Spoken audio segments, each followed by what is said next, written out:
Let's make scrunchies together. This size for me is perfect, but if you want to adapt the pattern I give you, then by all means do. You might want to make it longer and therefore make these ruffles more pronounced, or you might want to add a longer elastic if you've got thicker hair, or you might want to make it super wide for whatever reason. So scrunchies, perfect hair accessory, and they look pretty good around your wrist while you're out and about as well.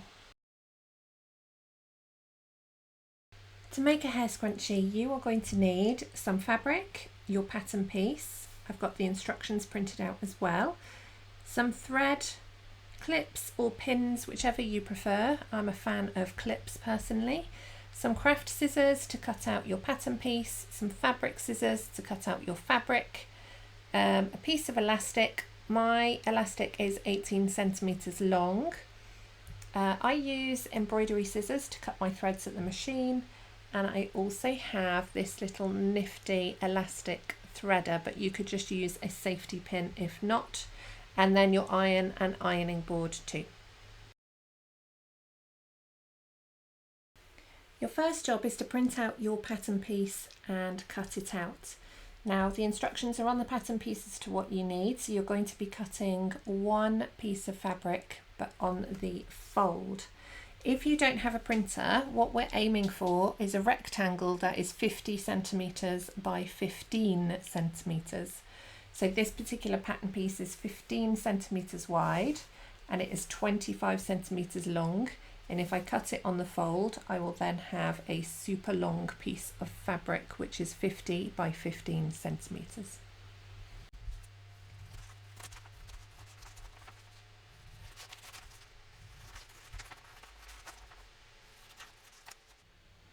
With your fabric, I have an offcut here. What I'm going to do is fold the fabric over. I do it this way so you can see what I'm up to. So don't necessarily just fold it in half, although in this case it is going to end up like that, I think. But if you have a really wide piece of fabric, for example, you just want to fold over as much as you need for that pattern piece to be cut on the fold, on this short edge. So for me, I'd say we're about there. Now because I've got this fabric was cut in a straight line last time, if I line up my raw edges, line up my pattern piece where it says position that on the fold and cut it from there, I'm maximising the most space from my fabric. So I'm just going to pin this in place close to the edge. I don't need as many pins at this top edge because I'm not actually cutting it because it's already a straight line from a previous project. But make sure your pins don't stick out over the edge because you're going to be cutting around your fabric, or around your pattern piece I should say. And the closer you pin to the edge, the more accurate your cutting is actually going to be. Don't like that. Let's make sure nothing is scrunched up underneath.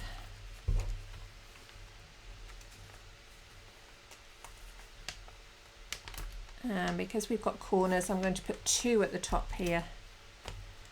So although it looks like an excessive amount of pins, it will make my cutting much more successful. So the fold is here, and you would then cut around the 3 edges. So I don't need to cut this particular one, but I will be cutting there and there. Just flip over your project and make sure that nothing's got caught up or scrunched up underneath. And then when it comes to cutting, I would recommend your fabric scissors are open as wide as they can go when you're cutting and take nice long sweeping cut lines rather than lots of little cut lines. You're more likely to get that nice straight edge. And you also make sure that you're cutting away from yourself. So you would cut down here, for example, and then rather than turn on an angle with your hands, flip your project round and cut away from yourself again so that you're getting that really nice close edge. So there we go, we now have a long strip of fabric. It was like that when we cut it. It's nice and long to now make a nice scrunchie. My preferred way to make a scrunchie is this way. So we're going to lie our fabric right side down. So this is the right side of the fabric. This is the wrong side, the back. So fabric right side down, and then you're going to fold over your fabric along this long edge by about 1 centimetre. So you're very welcome to obviously measure it with a ruler. And you're going to give that a press. So I finger press to start with to make sure my fingers don't need to go near my iron. And then I'm going to give that an iron. I'm then going to do the same on the other side. Now we actually only need 6 centimetres from this short edge to be pressed, but it doesn't matter if you go further. It's going to be like that. So just make sure that you've got at least 6 centimetres pressed over, which I definitely have on both sides, and then you'll do exactly the same on this side. So fold it over by 1 centimetre, measure if needed, and make sure that at least 6 centimetres in from that short edge has been pressed. So fold, finger press, and then iron.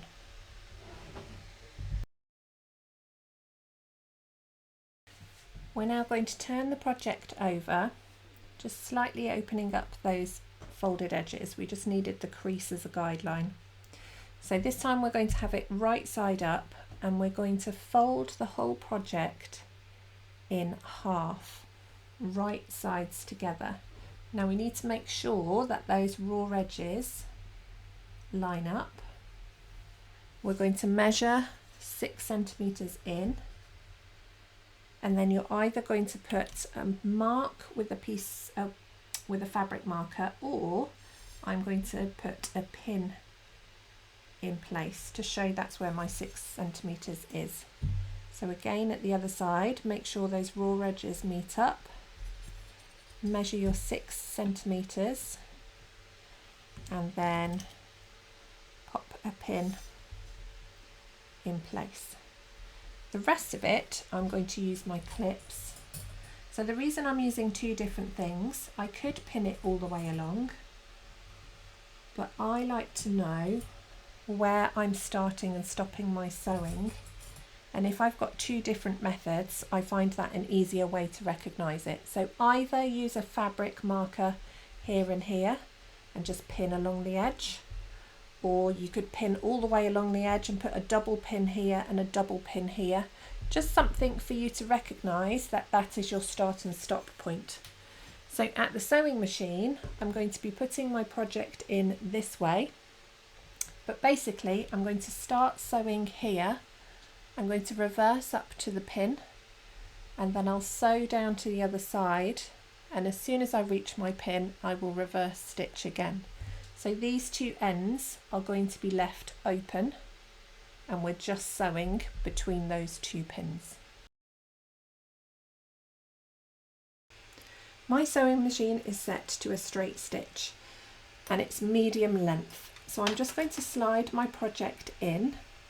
And remember, I want to be starting after the pin, so I'm going to move that behind my needle. Now that it's there, I can remove the pin, I know where I am, and trap my fabric. Now I'm going to take a couple of reverse stitches backwards to where the pin was, and then I'm going to sew down to the next pin and reverse. We're going to be using a 1 centimetre seam allowance, so on my needle plate I am looking for the number 10, which is 10 millimetres, or you might look for the number 3/8, and that would be the same, that's 3/8 of an inch. On my machine I push and hold this button down to reverse. On your machine you might have a lever that you have to pull down hard and hold in place to reverse. So either way, take a couple of reverse stitches to where your pin would have been.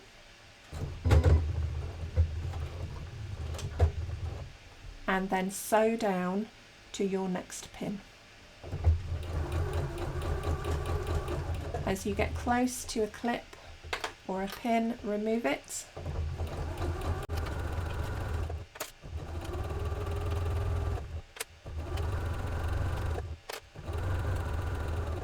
So I've got to my pin. I'm going to remove that before it goes underneath the needle.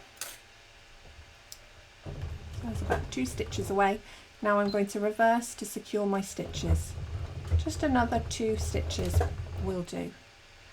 You then need to remove your project, pull it out to the side and cut your threads close to the fabric, leaving a tail of threads underneath your presser foot and out the back ready for your next line of stitches. And then go to the start and make sure you cut those threads as well.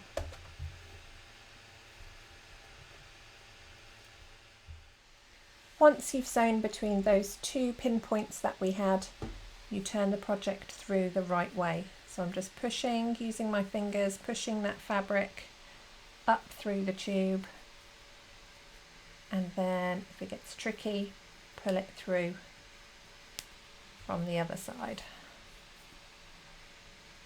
So you're pushing the entire project up and through the right way out. So when I'm off camera, I quite often shake this around.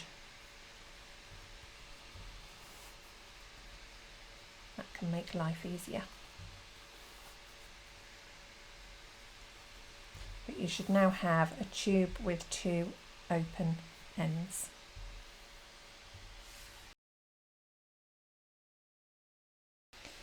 The next job is to open out this short end, and the same at the other end, and we want to join those 2 ends together, right sides together. So I'm just going to flip my project over, bring this one up to the other, so open it out so I can see the wrong side of the fabric and this side is the right side of the fabric, and then starting at one end you pin or clip those short ends together.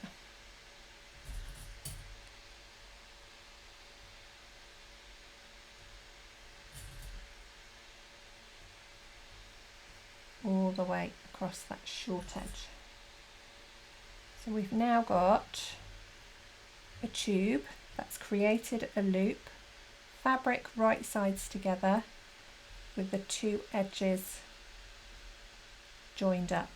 And then at the sewing machine we're going to position our fabric in the sewing machine, making sure that nothing has come underneath it. Keep everything out to the side. We're going to reverse stitch, sew along this short edge and reverse stitch to finish. Those threads are underneath and out the back as done before. I'm going to line my fabric up, 1 centimetre seam allowance as before, remove that first clip.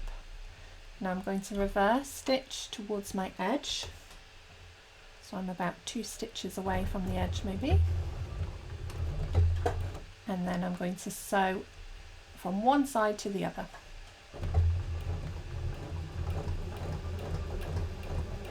As I go along, I'm making sure that the fabric stays flat, that nothing's gathered up underneath.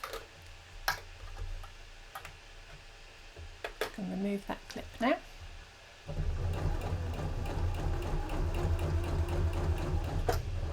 Stop, remove that one clip, make sure everything is flat underneath.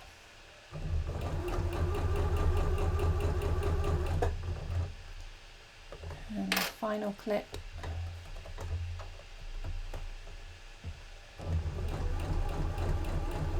And at the edge of the fabric, make sure you reverse for a couple of stitches to secure. Remove your project from the machine, out to the side, cut your threads over here. We want that tail out the back. If you don't leave yourself a tail, it might unthread on your next stitch. Now that your short edges are sewn up, we can tuck that inside, and you can see how that lovely scrunchie design is coming together. Now, to feed elastic through, you could do it by hand, but it's super tricky when you can't actually feel the elastic through the fabric very well. So we recommend using either a safety pin, or I have a drawstring threader here. So this is perfect for ribbon or cord or elastic that you're trying to feed through a channel, which we are doing here. It works by simply pinching it together, and then there's a ring here that slides up to hold that in place. It kind of grabs the drawstring or the ribbon, whatever you're doing, and you can then feed that through. And because you can feel this through the fabric, it's much easier and quicker to do. So if you don't have one of these, that's absolutely fine. I would recommend using a safety pin, and that will work in exactly the same way. You would just trap your safety pin through your elastic and then feed that round instead. So let's use this contraption. So I'm going to squeeze it with my right hand, slide up that circle, and you can see that we're now easily able to pull it through. Now, if I start at the hole, I'm going to feed this through this way. What is easy to do is for you to lose track of the end of your elastic and that kind of shoot through with it, and you've got to start again. So I tend to wrap whatever it is I'm threading round my finger so that I don't forget to keep hold of it. And then you are pushing the fabric, so kind of scrunching it up over your project and then pulling it through. So scrunch your fabric up. I'm trying to find the hole at the end. Oh, I've gone shooting past it. There we go. I'm pulling it through. So I've now got the two ends of the elastic. My scrunchie is beginning to form. So let's pull that out of the way. You can now pull this down to release the elastic. And you've got two options at this stage. Either stitch over the elastic. I'd be tempted to do a little zigzag stitch forwards and backwards a few times, or the cheats way is to just tie a knot. Because it's inside, you can't really see either way which join you have used, and both are just effective as each other. So I'm just making sure that I've got both ends through. Don't think I have. Let me try that again. It's like tying a balloon end.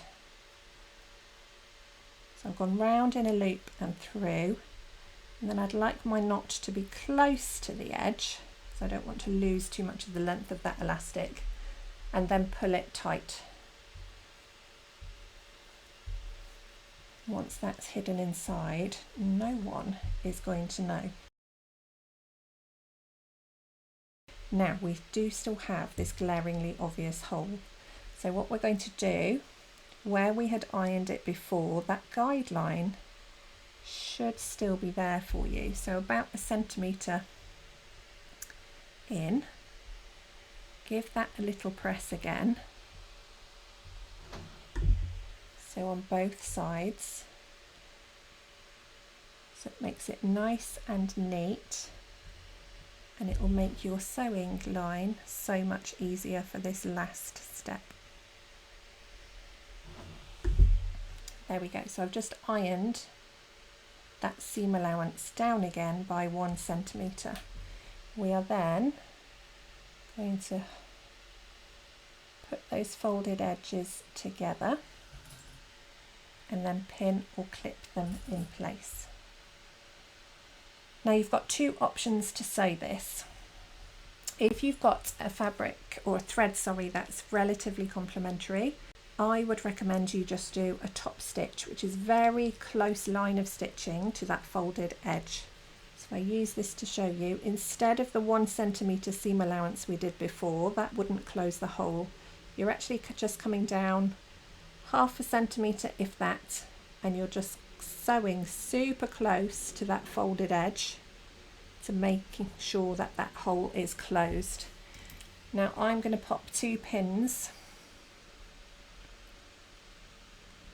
a little bit wider than the gap, so I know that when I've reached those pins I've definitely sealed the whole hole. So we're just going to reverse, sew, reverse. Once that's done, I'll show you how you can potentially hide that when you're wearing it. So I'm going to slide my project underneath. Once I've reached my pin or lined up with it, I'm going to slide that out of the way and then trap my fabric. So I'm nowhere near my 1 centimetre line from earlier. My fabric is now much further across and closer to my needle. I'm going to take a couple of reverse stitches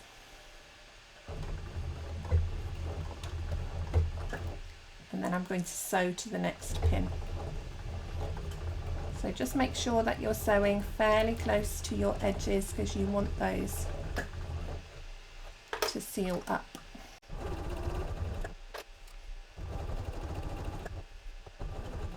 I'm getting close to my needle, my pin, sorry, so I'll take that out and then reverse for a couple of stitches, and that is the top stitching finished. Now that I've finished that line of sewing, you can just about see that I have gone close to the folded edge to make sure that hole is sealed up. You could, as a decorative feature, top stitch all the way round if you wanted to, but what I like to do is then just move the stitched edge to the inside of the scrunchie, so the stitching of the tube is now on the inside. I quite like to do that on my scrunchies and then I wear them like that. Either way, they are the perfect accessory. They use up your offcuts, they're brilliant for presents, and I hope you enjoy making them as much as I did designing it. If you would like any more free projects, you are welcome to go to my website and search under freebies. So that's oodlesofcraft.com. Click on freebies and you'll find many more other offcut fabric solutions.